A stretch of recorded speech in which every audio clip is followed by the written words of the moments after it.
This is Sudden Impact.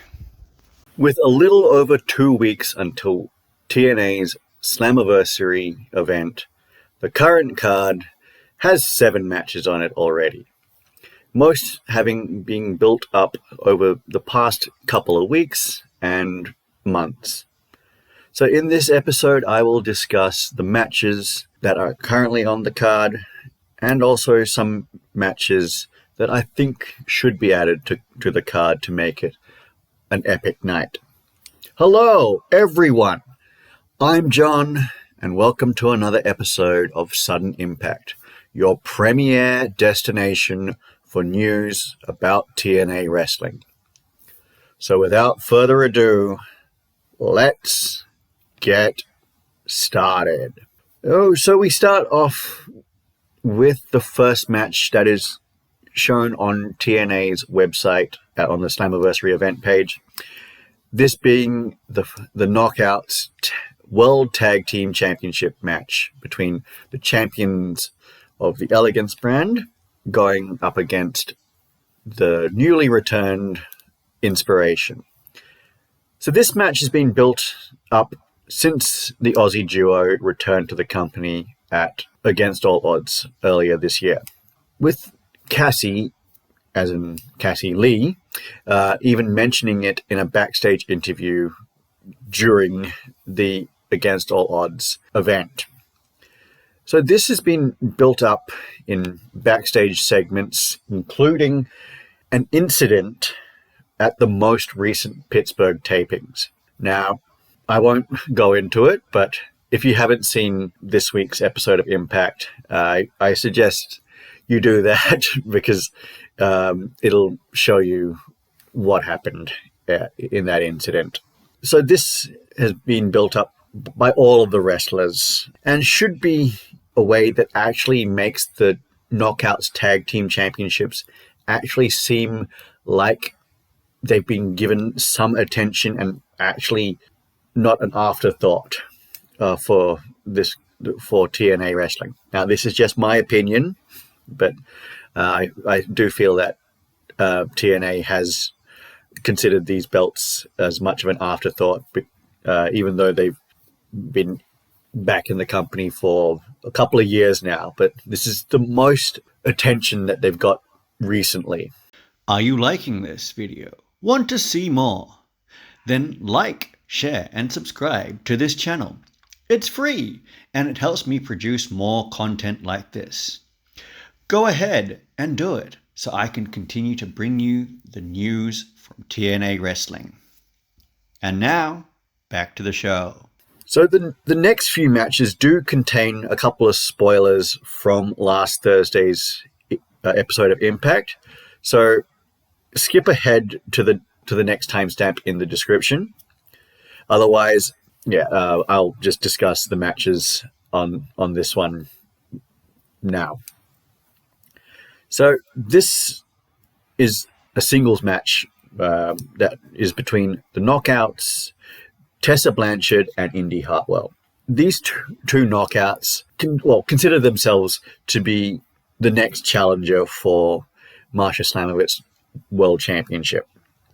So with Indy Hartwell having been released from WWE earlier this year, she's looking to go out there and prove to herself and any one of her doubters that she's still got it, and she never lost it anyway.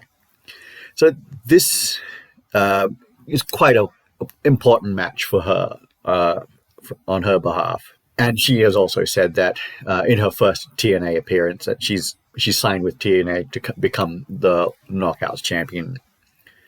This has also been mirrored by Tessa Blanchard since she returned last year at Final Resolution to attack Jordan Grace, and which led to the two having a match at the Genesis pay-per-view earlier this year, and also which led to an unsuccessful challenge for the World Championship later on. Now, Blanchard's goal has been to get her hands on the championship by any means necessary, This is including even siding with NXT assistant GM Robert Stone and going against TNA with the hopes that Stone would name her the number one contender. However, with Stone now gone from TNA, at least for the moment, Blanchard has to earn the right to be the number one contender. So this match should be an exciting one with a lot of feeling and a lot of the crowd cheering for Indy Hartwell and just giving Tessa Blanchard their 2 cents of what they think of her. So this next match between the two wrestlers, and it's basically a rivalry that's carried over from a different company. So the wrestlers being Mustafa Ali and Cedric Alexander, who previously battled on 205 Live for the reincarnated WWE Cruiserweight Championship. So Alexander recently debuted on TNA programming a couple of weeks ago to make the save for John Schuyler in his call to arms match that he was having against the leader of Order 4, Mustafa Ali, and was also having been revealed as the person that Tasha Steelz had been calling on the phone in the weeks and months leading up to that match happening. So the match was announced, and it's basically going to be like a shot at redemption for Mustafa Ali. And it should be a very heated match. Would be a lot of feeling in this match as well, and personal rivalries. And this next match sees the Knockouts World Champion, Marsha Slamovich, challenge the NXT Women's Champion, who will either be the current champion, JC Jane, or a very familiar face for both TNA and Slamovich herself, Jordan Grace, in a winner-takes-all match. So this would actually pose an interesting situation where it could be that a TNA wrestler could actually win a WWE championship. Now, this, to my knowledge, would be the first time that this has ever been done, and having a non-WWE wrestler actually win a WWE championship. So it could be quite history-making. The match that is the next one was the first match that was announced for the Slammiversary event, and it is the X Division match between the champion Moose, representing the system, and he's defending his championship against the young and up-and-coming English sensation, Leon Slater.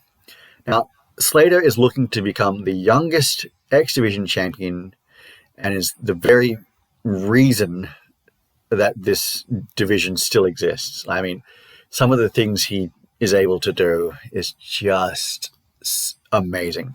This match gives the definition of the X Division not being about weight limits like the cruiserweight divisions in WWE and WCW were, but rather a style of wrestling that just throws caution to the wind. Of course, the tagline being over the years, it's not about weight limits, it's no limits.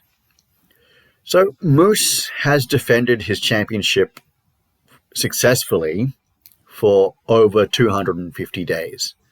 This making him the second longest champion in X Division history after Austin Aries.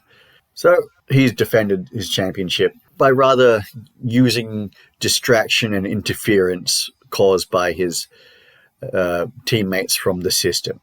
So it's not clean victories, and it makes him seem like he needs to rely on his teammates' interference or distractions to actually get the victory and successfully retain the championship. My views on that were discussed in the previous video that I made earlier. So, will Slater become the youngest champion, or will Moose continue his reign? Now, this tag team championship 4-way ladder match is the next one that I'm going to discuss.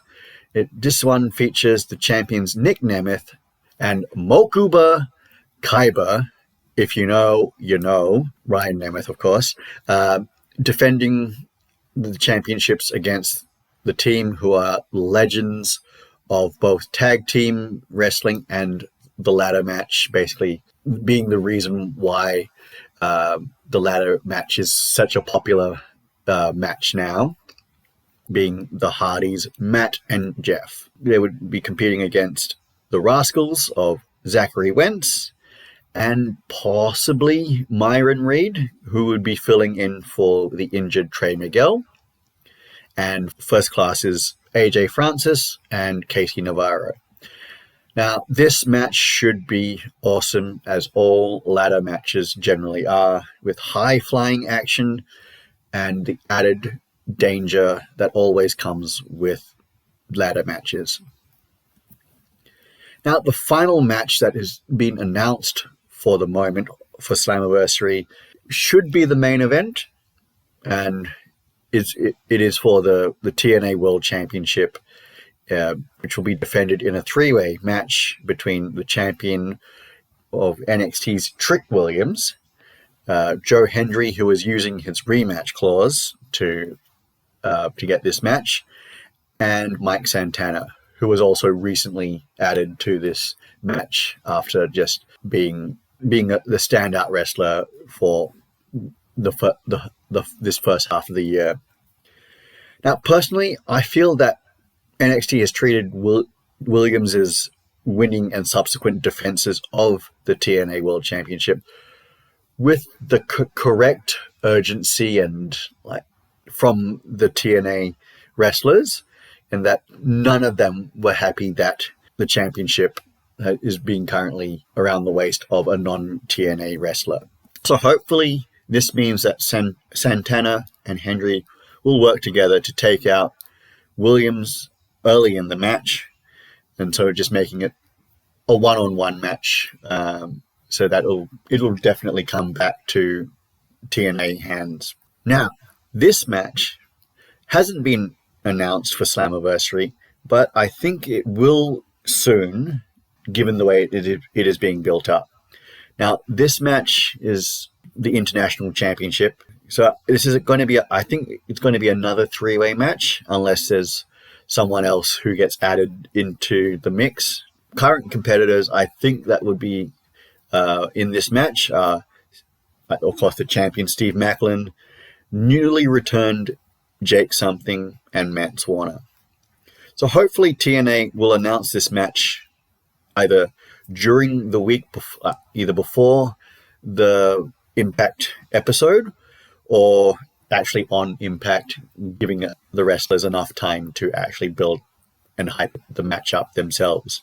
Also, another match that I would love to see on the Slammiversary card, and given the WWE partnership and both of these wrestlers' history and currently being available at this stage, AJ Styles and Drew McIntyre should have a match, like just an exhibition match. Given their history with the company, AJ Styles being a TNA original and just basically being Mr. TNA, and one of the main reasons why TNA is so popular and is still around at this point in time, and then all the stuff that Drew McIntyre, or Drew Galloway, when he was in TNA wrestling, he just took that world championship and actually made it into a world championship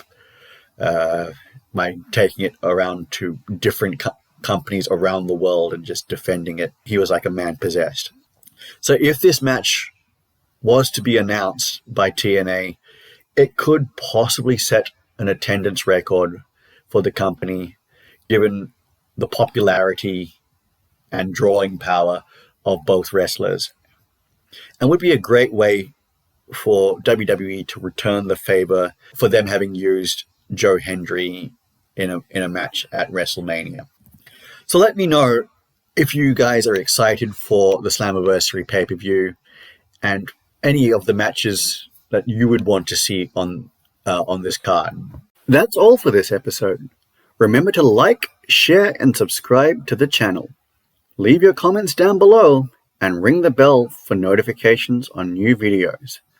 Also, catch this episode wherever you get your podcasts. Until next time, I'm John, and this has been Sudden Impact.